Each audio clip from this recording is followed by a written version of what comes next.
I think it's becoming just crystal clear that the backup center spot is not remotely postseason ready. And Montrezl Harrell, back-to-back games where I would say it's probably his worst performance of the year. And brutal from Doc Rivers to see that out of the whole game Monday. He gave Paul Reed a quick 3 minutes of run in the first half and then to go back to Montrezl Harrell in the second half. So that was rough to see. Like you mentioned with the size difference, this is just not a matchup for Trez. It's not that there are really any matchups for Trez, but this one specifically with the amount of length and athleticism is brutal for him, and it showed. So that was a big takeaway for me. It's just the backup center spot is not ready, and we're kind of running in that same circle of trying to figure out how to survive when Joel Embiid is not on the court. Yeah, I think mirror a lot of that with the Magic specifically. They do a lot with similar problems that they bring up as the Raptors with the Sixers. They got a lot of length, a lot of size at different positions, wing and forwards. So they do cause a lot of problems. They just throw three guys at Embiid and make somebody else beat them. On Monday night, nobody could beat them. You got a really good game out of Harden tonight, spacing the floor, attacking the mismatches when he got them.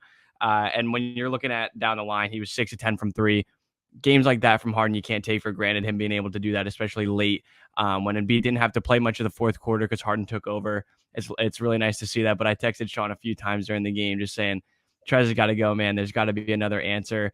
I think that's the biggest thing I took away from tonight is that there just has to be a guy that can play defense and protect the rim. They're really missing that, especially in the second unit. Yeah, for sure. I mean, it's like, and I've heard before that Doc doesn't look at analytics, and part of the reason they had all the disagreements in Boston with Danny Ainge, and then they eventually traded him, which is still hilarious to me.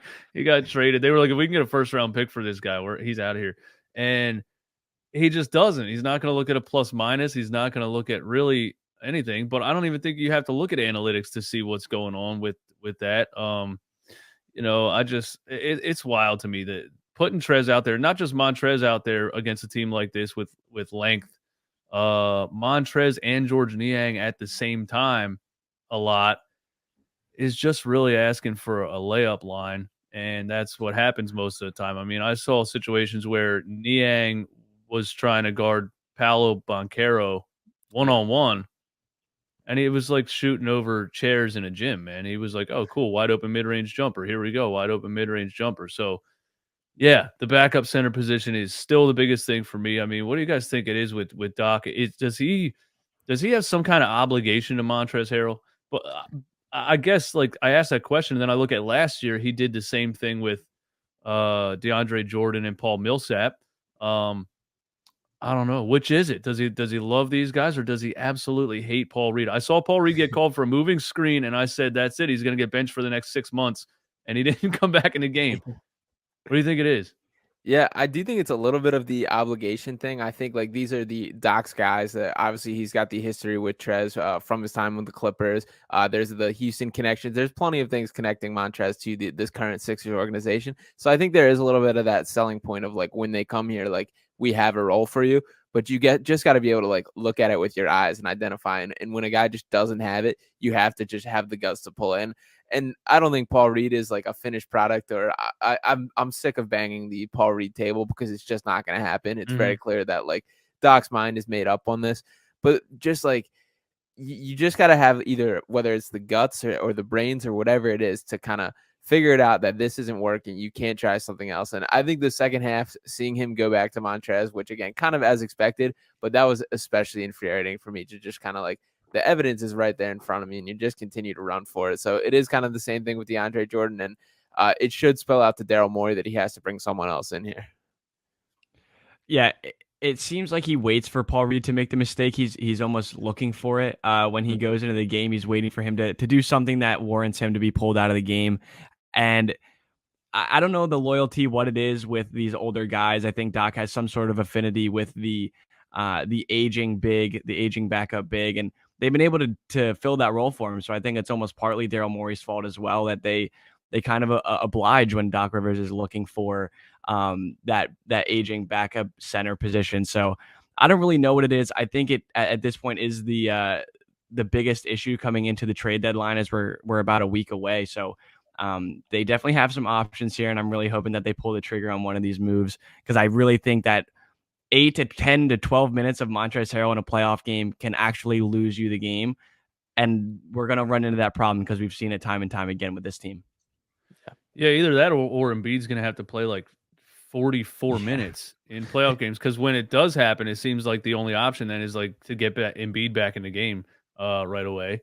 And it happened in the first half of this game, and right when Embiid came back in, he took the ball, he went right to the rim. He's like, this, we were up by 15, and Orlando went on a 12-2 run, and then it was suddenly a 5-point game or a 3-point game, and then Embiid came back in and tried to keep us alive. It's like he has a Superman cape on, and as soon as he walks off the floor, everything falls apart, and he has to come back in and save it.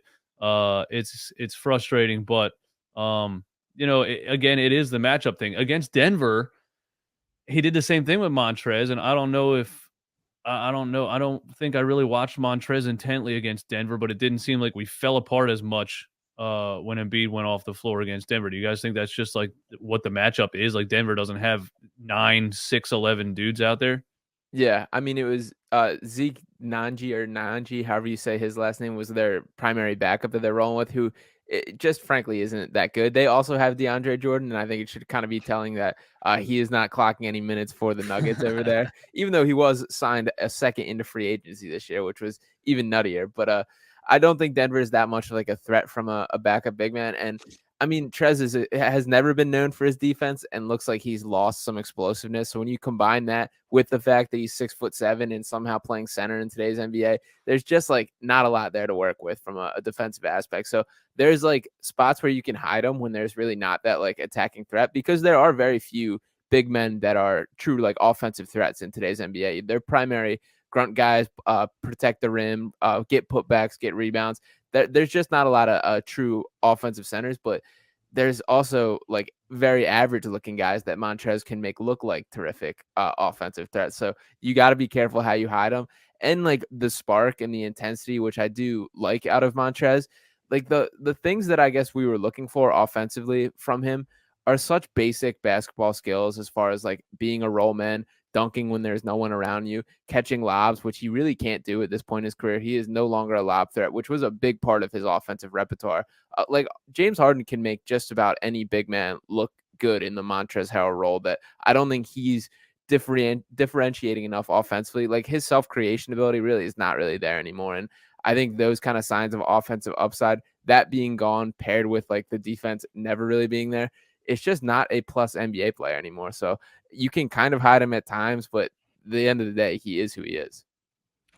Yeah, I know you guys mentioned a little bit earlier the lineups with Niang and Harrell in there, and when you're looking at a front court of two guys that can't get up and down the floor, and haven't seen a lot of those guys dunking a little bit either, it's like the transition defense is so notably bad throughout this game, and it's something that has been plaguing the Sixers throughout this season, but specifically here, like Montrez just wasn't getting back. He's not really punishing on the offensive boards like he has been before, and then he's not getting back on defense. And with a team like this that's just hungry and going out there with something to prove every single night, he gets run off the floor. And it just gets worse every night when you see it. And teams that have the length and the size, the youth and the athleticism, they just make him look even worse than he has in previous games. So I don't know that there's an answer on this team, and that's why I'm looking ahead to the guys that are available. I know Sean and I talked about it a lot yesterday, but like even I'm looking in the comments and seeing a lot of names that I still don't like too much. I need a guy that's athletic, that can rim run, and that can protect the rim. And I feel like if you can check those three boxes, you can fit with James Harden in an offense. So I think that there's a lot of guys out there that match that. So we'll see how it goes over the next coming days and weeks. Yeah, and for people that are going to watch this or listen to it and just say, like, we won the game, why are you guys being so negative? We're really the whole season, we're always looking towards what do we think this team's going to look like in the playoffs against the best teams. We know you can win 50, 55, maybe 60 games in an NBA schedule if you play the Charlotte Hornets, the Orlando Magic, the Houston Rockets. How many good matchups do you really get against juggernauts with all of their players on the floor? The Boston Celtics, the Milwaukee Bucks, the Denver Nuggets. We've played up to teams like that, which I think is a great sign when you look at what we could possibly look like in the playoffs. And then you just play these tough matchups of teams like this that aren't like half court savvy teams, aren't like experienced playoff teams, but are just young, athletic, and are going to rebound and are going to run.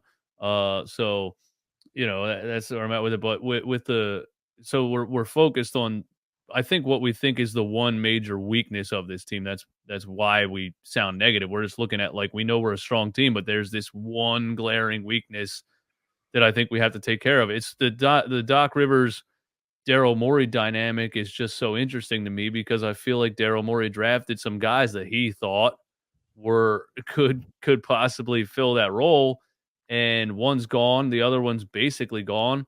So now it's like, do you think these guys are on the same page? You know what I mean? I often wonder, like, what the communication is like. Or do you think Daryl's doing his job like, I have to get a guy that I know Doc is going to play, so I got to find a vet. That's probably why he signed Montrezl Harrell. He knew he didn't trust Paul Reed. And the Montrezl Harrell thing, he has his moments where it looks like, oh, look, Trez still has something left. But realistically, like, in the grand scheme of things, he just, I mean, Seth Curry was doing layups over this guy. Like, he can't defend anybody in the NBA. And we just have to, we have to accept that. Doc's not going to accept that. So do you think Daryl's doing his job? Like, now I got to go get a guy that I think can fix this issue, or Doc's going to keep playing Montrezl Harrell and we have no other options? Yeah, I think there is a little bit of that like balancing act. Like even looking back at this summer, there was a part of me that kind of Montrez was obviously like a pretty late addition to this team. There was a part of me that wondered if he was going to have the roster come in with just Charles Bassey and Paul Reed as the two big men to basically like force Doc to play them. And like, you don't have an out here. Like, these are our guys. And obviously we know how things turn. That Montrez came in, Charles Bassey went out, and Trez, who has the connection with Daryl Morey too.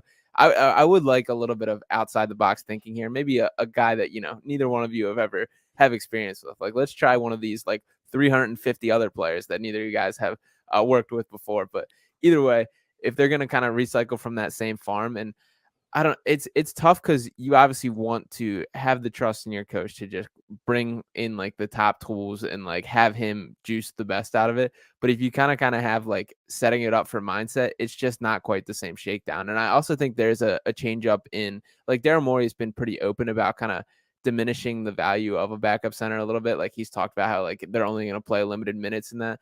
The difference between that on this Sixers team and just a general NBA team is you're backing up Joel Embiid. So you're backing up the guy who, when steps off the court, is the most important player on both sides of the court. So it's not like you're replacing like just a normal like guy that rim runs, set screens, and gets rebounds. It's like you're replacing the guy that does everything. And I get a lot of that is also on James Harden to like step up, run a second unit, and everything like that. But there's just bigger shoes to fill, and that like needs to be kept in mind when looking at like what guys you're seeking out.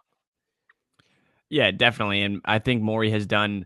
I think it's a little bit twofold. Like, I think he definitely has to think about the factor of, is Doc Rivers going to be favorable to this guy? Is he going to want to play him? Is it worth moving assets to then gain that guy and him not get minutes? Has to be a factor to some degree with Morey, but I don't know. It is such a marginal position when you're looking at the minutes that they will play in the big games, the games that matter the most. But I think as Sixers fans, this has just been a recurring theme over the last 5 years, the entire time of this contention, since the beginning. Like we talked about Greg Monroe yesterday, and thinking about back to that Raptors series and how that series was essentially dictated by the fact that they didn't have a reliable backup center. And then you move forward and you just look down the line, whether it's Dwight Howard, and just different teams have had this same problem, and it's become so frustrating because there's no answer. DeAndre Jordan is not the type of guy that can play in the playoffs. Montrezl Harrell, we've mentioned it a handful of times. It has basically got Doc Rivers fired in LA for not being able to play in the playoffs. So it's not that I'm, super down on this team by any means. Actually, I think we're at probably the best point that we've been all season. But when you're looking at this and the potential and the outlook of this season, you're going to be looking at a deep playoff run, hopefully again. And hopefully when you're doing that, it becomes more important to have a significant backup center that can play those minutes and not just drop off. Really, you're not asking them to do too much. You're just not asking them to get run off the court. And unfortunately, I think we're in a situation where your backup center looks like he might get run off the court again.